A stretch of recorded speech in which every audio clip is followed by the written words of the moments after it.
Oh dear, there they go. Wait, a doe, a deer. Wait, they have antlers. They're not a doe, they're bucks. Wow, that's pretty sweet to get to see 1, 2, 3, 4, 5. That's a lot of deer together, let alone bucks. How many is the most you've ever seen together? In this episode of Going Deeper, we are going to talk about deer.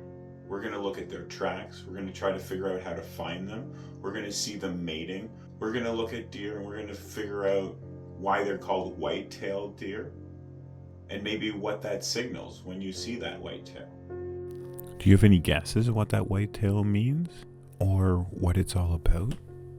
Well, it's referred to as a follow me sign. It's sort of a black and white signal to other deer or baby animals that something's up and you need to follow that leader.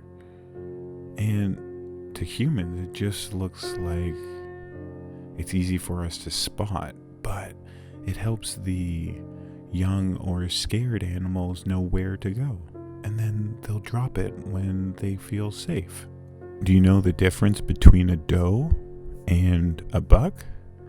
Well, a doe typically doesn't have antlers. So this is a female. And this one here, you can see those antlers?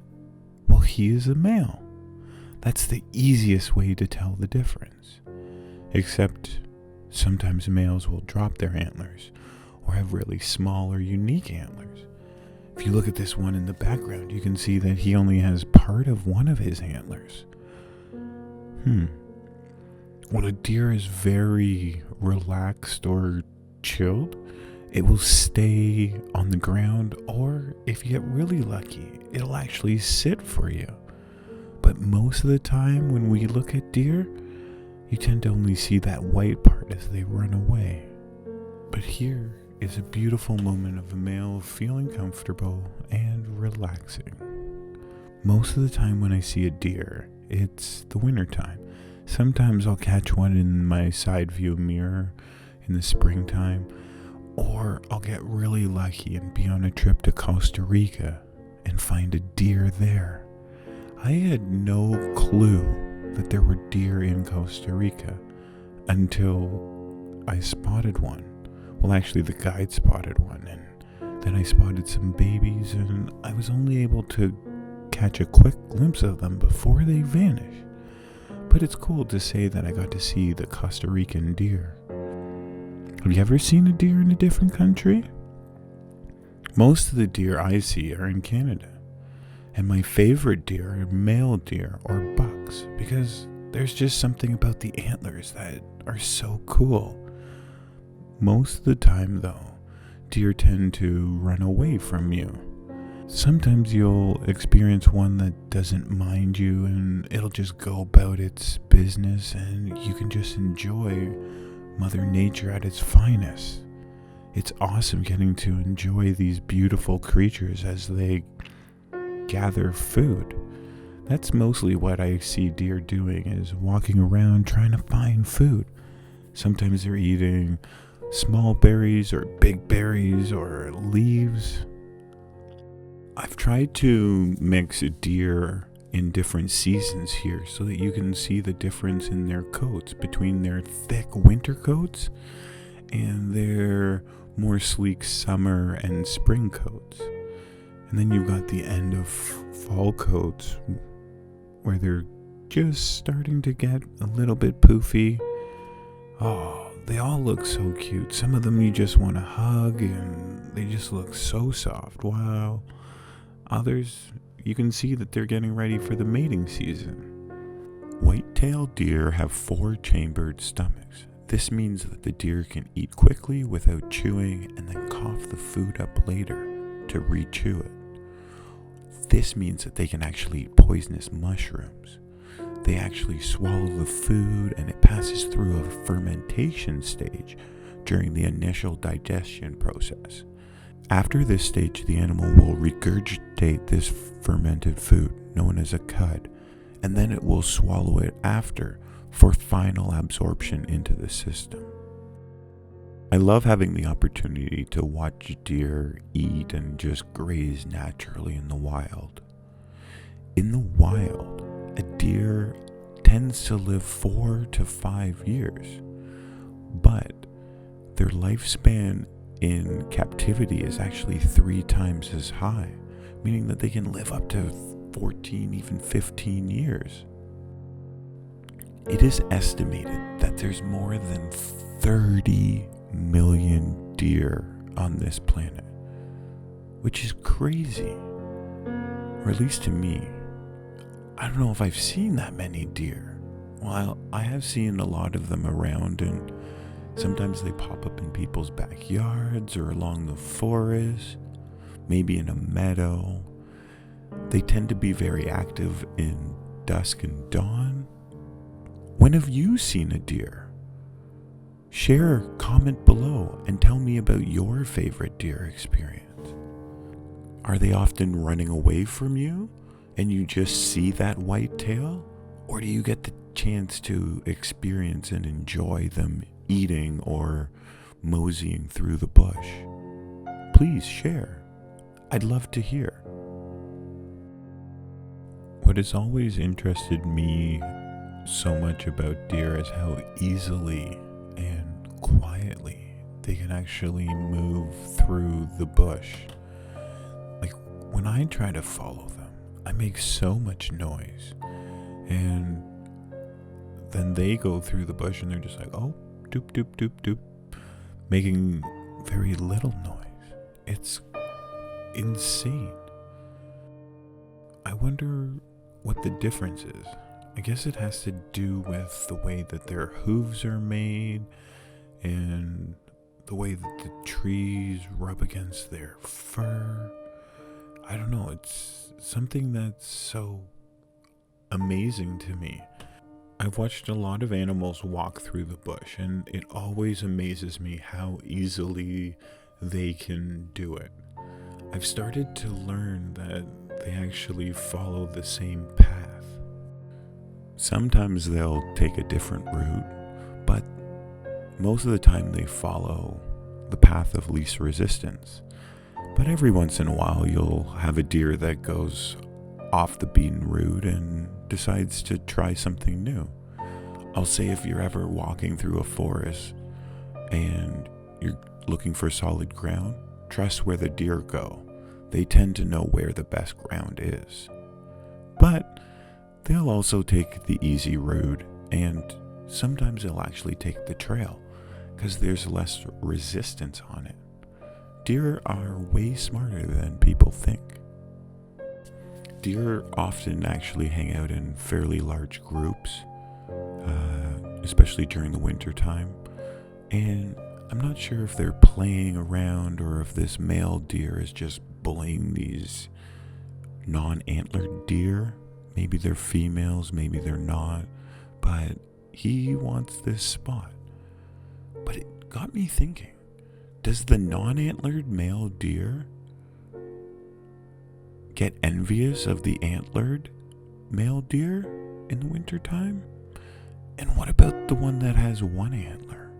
Are they envious of the two antlered deer? Or do they not even realize that they don't have antlers anymore? Yeah, a male deer will actually drop his antlers in the wintertime. It'll be earlier than that if they're potentially sick. So that means that you could be walking on a trail and at some point find a deer antler. Wow, how cool would that be to find your own deer antler? I've found a few in my day, and I've also found a few unicorns. Unicorns are my favorite deer, and it's not because they're an actual unicorn, but it's because they only have one antler, which is the closest you can get, in my mind, to being a unicorn. And is this deer cooler than the no-antlered deer? Cooler than the two-antlered deer? I think it's all personal perspective, but to me, this one's my favorite because I think it's pretty rare to see a one-antlered deer, and it makes me laugh. What about you? What's your favorite deer? Although I've seen one-antlered deers and two-antlered deers hanging out together, it is always and will always be a wonder in my mind if there's some sort of hierarchy, or that one-antlered deer just doesn't feel like it fits in. To me, it is the favorite, but then there's the male deer that's lost his antlers. How does he feel? Man, I feel for these animals. But I guess we should talk about why deer have antlers. They actually don't use their antlers when they're fighting other animals. They only use it when they're fighting each other. And it's a way to show dominance, or that it is their time to mate with the beautiful doe. Male deer will start at a young age using their antlers and learning how to spar and fight with other deer, because they know that it'll be such an important part of their future. And as their antlers get bigger, they'll fight. So there was this one time, I was laying in bed, and all of a sudden I got this urge or feeling that I needed to go and see the deer. And I asked my girlfriend at the time if she wanted to come with me, and she's like, "No, I'm good." I was like, "Okay, well, I'm gonna go." And she sort of laughed at me, and off I went. I get to my spot, and 45 seconds after, these 4 deer show up, and they walk me to this opening, and they started to fight. It was maybe one of the coolest deer moments I've ever had in my life. And there was a scary moment when one happened to run towards me, but I was well hidden behind a tree, so I was able to avoid any scary actual moments. But these deer, they fought for about 45 minutes. It was the coolest thing. I don't know how or why I got this feeling, but I had been tracking this herd most of the summer, so I was getting pretty good at knowing when and what was actually happening. Did you spot the unicorn deer in this fight? And it might not have fallen off naturally. It might have broken. Wow, I wish I would have noticed that before I had just looked at the pictures. That would have been cool to try to find that broken antler. But male deer don't always fight. Sometimes they're actually quite friendly to each other. Oh, isn't that a sweet moment? That's because it's after the mating season, though, I think. And these ones are about to lose their antlers. Another special encounter is with a fawn. And you probably won't see them until the fall or winter time, because unlike most animals, they don't actually hang out with their moms at birth. For the first month or so, they'll be hidden in the vegetation. That's because their spotted pattern on the coat helps camouflage the fawn amongst vegetation. The spotted pattern of the coat helps mimic the sunlight shining through the plants and trees. My favorite fawn encounter happened when I was fishing, and this fawn stalked me. I thought it was an animal stalking me because of the way the baby fawn was walking, but it actually came and sat down right beside me. It didn't mind that I was fishing. I guess he picked up on my energy. He posed for a selfie just before sitting down. What a special encounter this was. I checked on that deer throughout the day, and it was gone a little while later. But how do you find a deer if it doesn't come and sit down right beside you? Well, the easiest way is to track it. And there's something I call highways that you can find. And that's where the deer have been using that pathway a lot. There's going to be some highways and just some pathways, and if you follow them, you'll eventually find the deer. If you can see here the hoof prints, you can figure out which way they're going and follow them. And every track eventually should lead to a deer.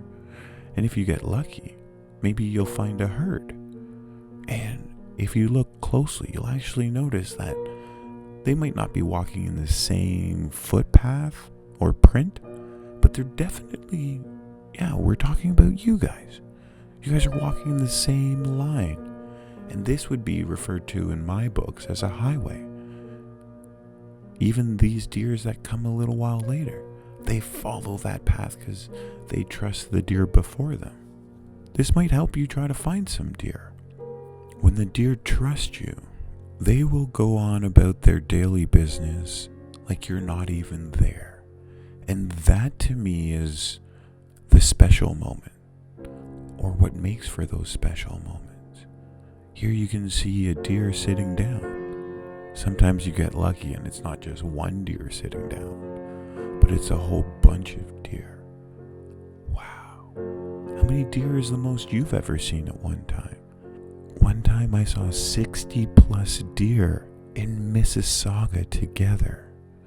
But my favorite all-time deer encounter has to be this buck.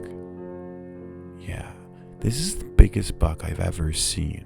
And I'd been tracking this herd for a while, and he started following these females around. And I was like, I know what's about to happen. And I was there with my roommate, and we just sat back and watched. And he tracked this one female up hills, down hills, and it was going on. And it took quite a while, but it was awesome to watch the persistence. And eventually she'd let him get close, and he'd sniff and lick, and it was awesome. I knew something was about to happen, but it kept not happening. So just as I was about to leave, I looked back and he winks at me, sticks his tongue out, and yeah, then that magical moment happened. But there was a tree in the way. Luckily I moved to the side and I got a picture, making bucks. The other way to track deer is not through their footprints, but through the way that they poop. You can tell a lot about a deer and how healthy it is by how it's pooping.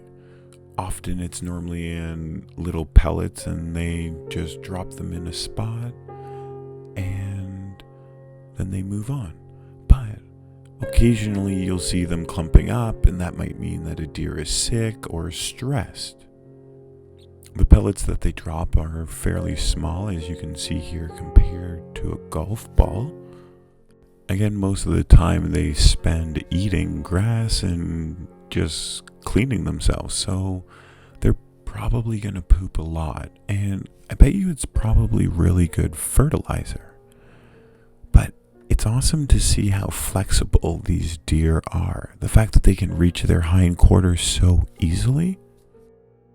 One of the most interesting things to me about a deer or a male deer is the fact that their antlers grow so quickly, they weigh so much, and then in the wintertime, when food is becoming scarce, they'll drop these antlers. And these antlers are actually full of bone marrow and nutrients for other animals. So not only are they cool to look at for me, but they actually provide food and nutrients for other animals. Squirrels, porcupines, maybe even your dog has one of these antlers that they chew on.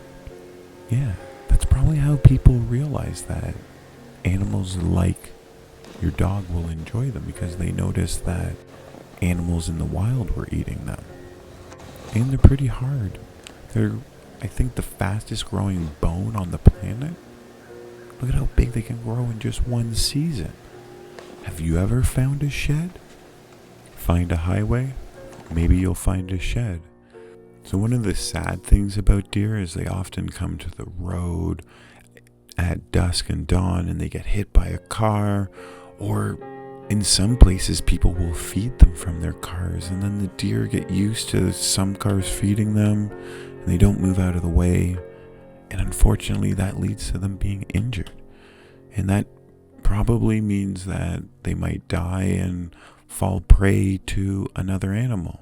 Here you can see one that's been snacked on by probably some coyotes and birds and a whole bunch of other wildlife, maybe a fox or two. And This is how deer are so important to the whole ecosystem. They're providing food when they die, with their antlers, their grazers. Deer are actually more important, I think, than people realize to the whole ecosystem. Yep, you can have too many deer in the area because they do love to eat grass, and they probably will eat some of your shrubs in the area if you have too many of them. So finding that right balance is very important. But we can all agree that when we see a deer, we're normally in awe for at least a moment or two. And yeah, normally they run away from us, but every once in a while, they'll come towards you and they just make you smile. Thanks for listening. I hope that you've enjoyed this footage and you've learned a little bit about antlers and how to find them, and even how to track a deer. I wish you the best of luck. Here's a very interesting encounter. The deer I was with were running around, and then they all of a sudden stopped and were acting odd. So I just sort of sat back and observed what was going on. I could tell because I've hung out with them for so long that something was up. And that's when I noticed at the top of the screen this animal run by. A coyote. I stood still. The deer stood still. And the coyote passed. I did manage to see, I think, 2 coyotes this day. Well, I hope that you enjoyed this video. If you'd like to get a free coloring package, please email me or find it for $1 on my website. And until next time, stay safe, have fun, and keep enjoying the wildlife.